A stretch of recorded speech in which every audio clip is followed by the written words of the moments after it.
10 years ago this month, it took just 70 minutes for the first installment of one of tennis's greatest rivalries to play out in extraordinary circumstances.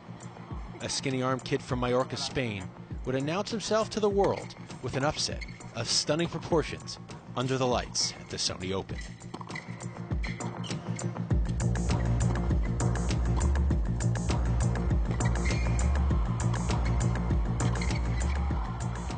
As the reigning Wimbledon and Australian Open champion, Federer came into the tournament at the top of his game, having beaten Andre Agassi and Tim Henman en route to winning the Indian Wells title just over a week before. Nadal had begun to make his move on the ATP World Tour, and with Federer, but him at that point would so comprehensively outplay Federer, racing to a 6-3, 6-3 victory, in which he did not face a single break point.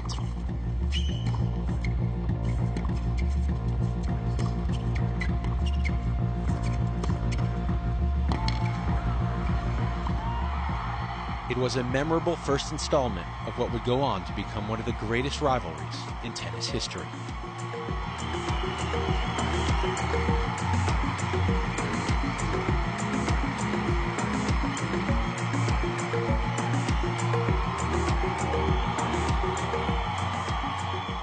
One year later, when Nadal and Federer would meet again at Crandon Park, Nadal was still ranked in the 30s, but the signs were there that he was destined for greatness.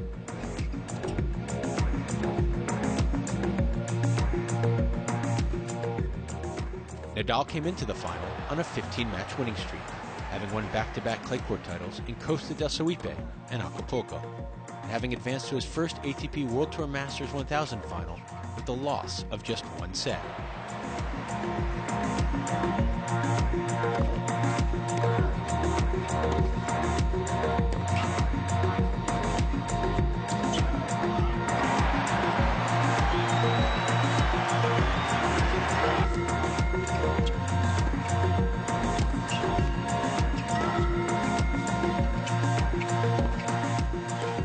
When he opened a 2-sets-to-love lead against Federer, it looked as though Nadal would collect his second win in his many meetings with the Swiss. But Federer, who was putting together one of his best ever seasons, rallied to win 6-1 in the fifth set and complete the prized Indian Wells Miami title double. A feat he would repeat the following year. It remains the only time in his career that Federer has come from 2 sets down to beat Nadal. Federer would maintain his momentum in 2005, winning 11 titles, including 4 ATP World Tour Masters 1000s.